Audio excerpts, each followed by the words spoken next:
Hi my beautiful people, welcome back to my YouTube channel. If you are new here, my name is Mbonimpa Barbara Birunji. For the returning subscribers, I am super grateful for you. Thank you for coming back to the channel. Thank you for supporting my content journey.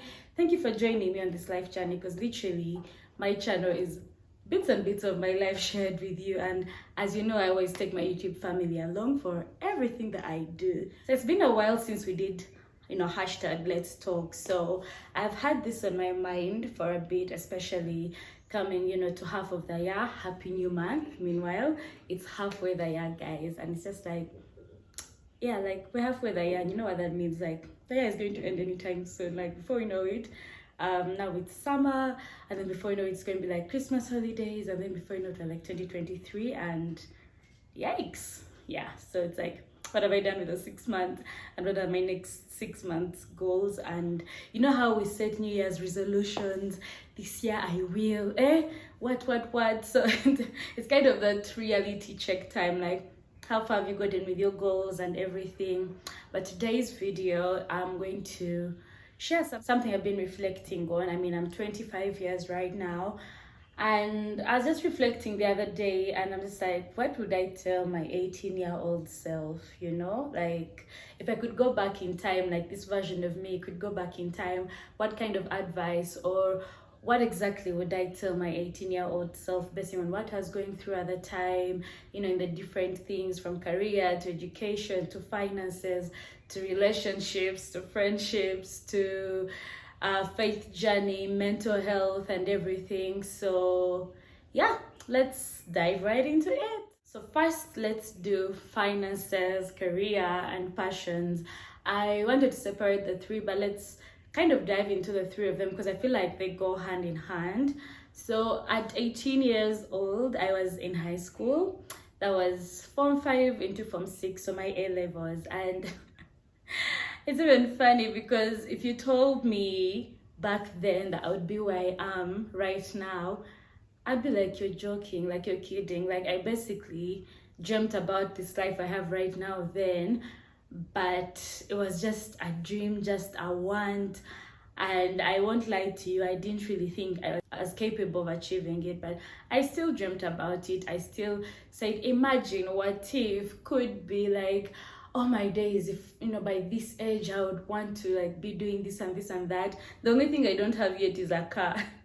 And I'm sorry to everyone who was old, like in their 20s by then, because how you're in high school and then someone's sister comes to visit, they're like 25, and then you're like, your sister is done with campus and she's not driving yet. She has no job yet, guys. But if I went back in time, I would tell my 18-year-old self to stay focused, to not dream any less, to continue to dream big, to put in the work and not stop at anything until I get whatever I want to achieve, to be confident in myself, because I feel like I struggled with that between my A levels, like, especially my academics. Like I really wanted to be an engineer, but then at the time my academics were not so good, and I was just one of those students who are like, you're not failing, but you're not excelling either. So you're just there lingering in the middle, And we used to have this thing which they call kadala, whereby if you're the ones who have really, really failed, they put you up there in front of the whole school. It was embarrassing. And I remember trying to avoid that my entire high school. But there's this one time in A level whereby, luckily enough, it was a private assembly for just the candidates, because I think we had really failed and it was embarrassing. But at the time, I really wasn't confident in myself. I wasn't confident in my performance. I was just like, when it gets hard, I was just like, let's just go through the system. Like, yeah, But it wasn't until campus where I got my degree, the engineering degree I'd wanted. I mean, I put in the work to get the grades in the end, got into the university, got my engineering degree. And I won't lie to you, I didn't know I was that bright until campus, because when I came to campus, I was like, Barbara, the whole time, you are capable. Like, even now I regret not having set out to get a first class engineering, because I know I would have if I set out to. But then I just like, God, if I get even just 4.0, it will be a miracle. And I achieved that above 4.0. But I would go back and tell myself to believe in myself, to be confident, to put in the work even when it gets hard. And just because it's difficult doesn't mean it's not attainable, because putting in the work, like, you know, in small bits, like, it all builds up into something. And at least, yeah, if in the end it doesn't work out, I know I'll have given it my best. But then that's the thing, it has to work out instead of just going through the system. With my finances, I was at 18 years old, I was doing business in school, which was not exactly legal, but okay, at the time there were no rules against it. I think now they have rules against it. But I would get my pocket money and buy earpins and go and resell at school for like an extra 1,000 on two. So it's basically like I've doubled my pocket money. That's why I was able to buy like a phone, buy small things for myself. But I would go back and tell myself, to go hard on the grind, to be creative, to think out of the box, to not be limited by societal standards, to not be limited by, what the path has to be like. If you are doing this course, you have to just do that and, first finish school, then you can. I mean, it's good to be able, like, I know one thing for sure is that you still have to go hard on the academics, and it's also okay to go hard on the business side, to just basically think out of the box, be creative, use my hands. I feel like if I'd started being hands-on at an earlier age, maybe I would even be further than I am today. I mean, I've always been working, but then it was just like, I felt like I had to be like in a corporate job, in some office, seated somewhere. But I feel like if I was using my hands, from then making things, coming bead bracelets or necklaces or whatever I could be creative in, I feel like I would have, been further in terms of like my finances, or even, but, and also another thing on top of, on top of making the money, that financial discipline. All my days, if I could go back in time, I would just really tell myself to have financial discipline, because if I had even started saving from then up until now, but when you're living, going, make the money, eat that money, what, like, yeah, but you still put in the work and we're still surviving. But I would tell myself to be more financially disciplined. If it's not necessary, I don't have to do it. Peer pressure, there's plots, so you feel like you must go for these things. Fear of missing out on events, fear of missing out on this and that. So I would really tell myself to have financial discipline at an earlier age if I could go back in time, because I'm trying to embed that in my system now.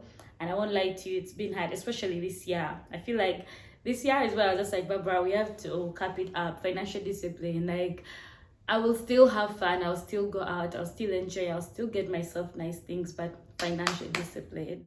The next one, relationships and friendships. This one, guys, at 18, those high school boys, those ones that confuse you. You're walking through school and you're feeling like you haven't worked properly. I would tell myself to, I feel like I've still done that, but I would still emphasize to myself to really focus on me, to work on me, not work on myself for a boy, for a guy, be it at 18, be it through uni, like, work on you. And there's this statement I've been saying of late, like, the flower doesn't look for the bee, it blossoms and the bee finds it. So I would really emphasize to myself to focus on myself, and the right person like will fall into that equation. For high school relationships, oh my days, 18 was the peak of, you feel like you're an adult, you know what you're doing, but I kid you not, you still don't know what you're doing, and there's a lot of life to live past that, and it's beyond the relationship, it's beyond that cowboy confusing you, sending you notes, it's way beyond that. So like, just do you, focus on you, and grow yourself to be like the best version of yourself, and the B will find you. Yeah. When it comes to friendships, oh my days, I feel like high school was the most toxic place I've ever been in terms of like friendships or even relation. Like, you guys, like, it was just a very, and you're stuck with like the same people in the same space for like forever. Like, you go home for 2 weeks, come back, and you have to be in the same space. And I used to find myself caving in and just being quiet most of the time, because it was just a very toxic place. And you are friends with this person one day, the next day you are not friends, as if you're friends but you're not.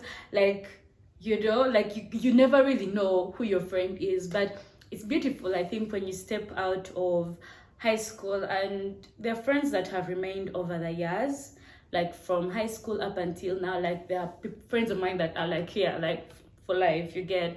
And I think that it was a scary one, I won't even lie to you. So I would tell my 18-year-old self to stay humble, to stay, to remain nice to people, because you really never know. Like, not to be a bitch, not to step on anyone, to help whoever I can without expecting anything in return. It's not transactional. Just because you're being nice to this person doesn't mean they'll be nice to you, but at least like your conscience will be clear, like, I was nice, and that is what matters. Because I feel like you move through life, and if you live life like in an expectational, mode, like, I'm going to be nice to you and I expect you to be nice to me, I don't think that works. Because then I don't know, I feel like that takes away from the person that you are. So I would really tell myself to stay humble, to stay nice, to avoid groups, toxic groups, those one, run. Because they don't last. Those gang groups, what, and now us against what, like, it's really not worth it. It's really not worth it, because you get up in the outside world, and it's the people that will be there for you are not like you guys. I feel like, I remember my sister used to tell me that, actually my sisters, they used to tell me like, Kala, your circle is going to change, your circle will decrease, by the time you're like 25, your circle is like very small. And that's what's actually happening. I know so many people, but my circle of like close friends is very small. And I won't even lie to you, I like it like that, because sometimes it's just too much noise, too much chaos. You don't like, So it's just like, I really protect my peace, I protect myself, and I still choose to be nice to people regardless of, how things turn out. And at least if the friendship ends, I know that truly and truly I didn't do anything to harm this person, or never wished them bad or what. So I feel like at 18, you are either in a toxic circle in fear of getting out, thinking, will life what, or you are torn between certain decisions. But I would tell myself that life moves on, stay true to yourself. The right people will walk the journey of life with you. Eventually you find the right people, eventually the right ones stay, eventually what was not, and this is a very serious prayer. I actually pray like, God, protect me. If there's anyone around me that has ill intentions, take them far away from me, because I just cannot. I do not like toxicity. And I feel like that was a major thing at 18. And it was just like, sometimes, I would even accept to like be stepped on by some people, because like I just don't know how to speak up for myself. But then in the end, I saw that it kind of worked in my favor, because you see, when someone speaks, someone comes at you with something, like, as long as your conscience is clear, it's okay, and you're doing the right thing, it's okay, like, it's all right. And I feel like that another thing I would really talk about is distance. If I was to go back and tell my 18-year-old self, I'd also really tell myself that distance should never be a reason for a friendship not to work out. Because I won't even lie to you, my closest friends are not in the country. Like, Okay, my closest people are far away from me. My closest friends, my sisters, even like within Uganda. I mean, my mom is up country. Like, basically, most, I would say, three quarters, if not 3.9 quarter. I don't know, like, wait, it's like a quarter, half, three quarters. Okay, whatever is between three quarters and one. Yeah, the one are not around me, and that doesn't mean that, just because a friend, let's say, changes a school, or goes to another school, goes to another country, goes to another district, goes, basically change of environment, like distance shouldn't be a reason friendship shouldn't work out. And I would tell myself to invest more in the friendships that really matter, even with a distance, because in the end, those are the friends that will always be there for you. And I've really proved that. I feel like I could write a whole book on long distance relationships and long distance friendships, because I've done both, and would say it has worked for me. Like, it's funny how, like, yeah, the biggest percentage of my support system is not around. My sister is in Nairobi, my other sister is around, but she stays out of town, okay, slightly out of town. Daphne and Zoe in the UK, Douglas is in Germany, my mom is up country, like, so, and yeah, like, it's like almost every close friend that gets close to me leaves the country, and I'm just like, as in, what's this now? you know but I still have friends around. But that is just an example to show you that even with that distance you can maintain the friendships. And yeah, but toxicity, far away. The other thing I was reflecting on was mental health, sudden change. I feel like, honestly, truly and honestly, my plans have changed like 1,000 times. There are changes I didn't prepare for, there are changes I didn't see. For example, the pandemic. I had my time, like, graduate by this, I'd invested in I'd invested in forex trading, all my university. Like, I really had everything planned out, and then there is the sudden change. Like, it comes and it just distorts everything. With the pandemic hitting, that affected my academics, that the time frame in which I thought I would finish my university, graduate and all. It affected my finances in terms of the business I had just started, the makeup business, Bubbles Glam. I even had space in town, I'd gotten my cash shop, I'd set up, I was like, yeah, we are doing the thing. And then Corona is like, no. It affected my investments with forex. Story time for another day. But that sudden change, I would go back and tell myself at 18 that there will be sudden change, and that is not up to you to control. It could be global issues, national issues, but to really just stay the course, to stay open-minded, to stay creative, to stay strong, and to really push through regardless, because in the end it's really worth it. And yeah, just because the plan has changed doesn't mean that it's going to be a bad plan, like, literally. And I would say something I've also learned of recent, or I made a decision last year to only live like a God-led life. Like, I'm going to pray, like, after that sudden change, I just, like, I'm going to pray and ask God, like, before I make any decisions. So it's like, should I not? If he says do, I do. If he says don't do, I don't do, even if I as a person really want to do that thing. And I would say that's one of the greatest, I don't know, things like that. One of the, if there's anything I've done right, that's one of them, because it's really helped me. And now it's just like, even if the plan changes, it's not according to my plan, it's not according to what I had mapped out. But then God's plan is always perfect. Like, he knows his children to the tiniest detail. Like, there things just don't be adding up, and God is like, do this, and I'm just like, that makes sense. I do what? This, really? And then I just, it's an instruction. I asked for him to speak to me, he has instructed, and all I have to do.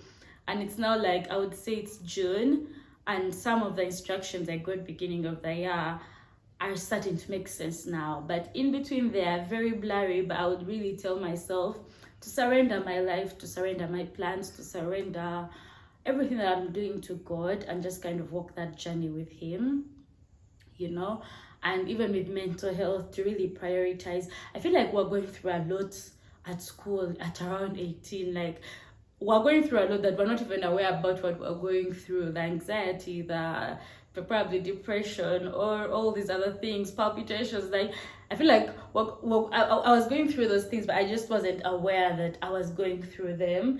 So so I would really tell myself to take care of me, because you can't pour from an empty cup. My cup ran dry last year, and it was a hard one. So I would really tell myself to continuously take time off for myself, to take care of me, because I take care of everyone around me, and I love doing it. And it's something that I will even sacrifice myself just to take care of someone or be there for someone. But I would tell myself to still, along the way, still being there for people, doing all these things, being serious with career and all, to still take care of to get time to take care of myself, mentally, and to prioritize that. And I found that the best way to deal with mental health is through prayer, and that, like, there's that peace that surpasses all understanding that comes from God.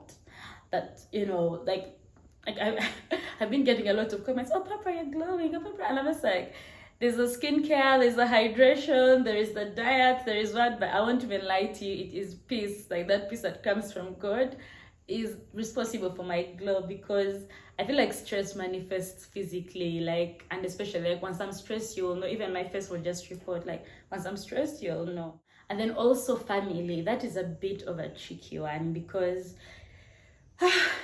frankly, I'd go back and tell my 18-year-old self that you are going to have to walk this journey sometimes alone, with the friends, with no family, with no relationship, and that's okay, because truly, God gives you the vision as you. He doesn't give it to a group of people. So there'll be times when people don't get what you're doing.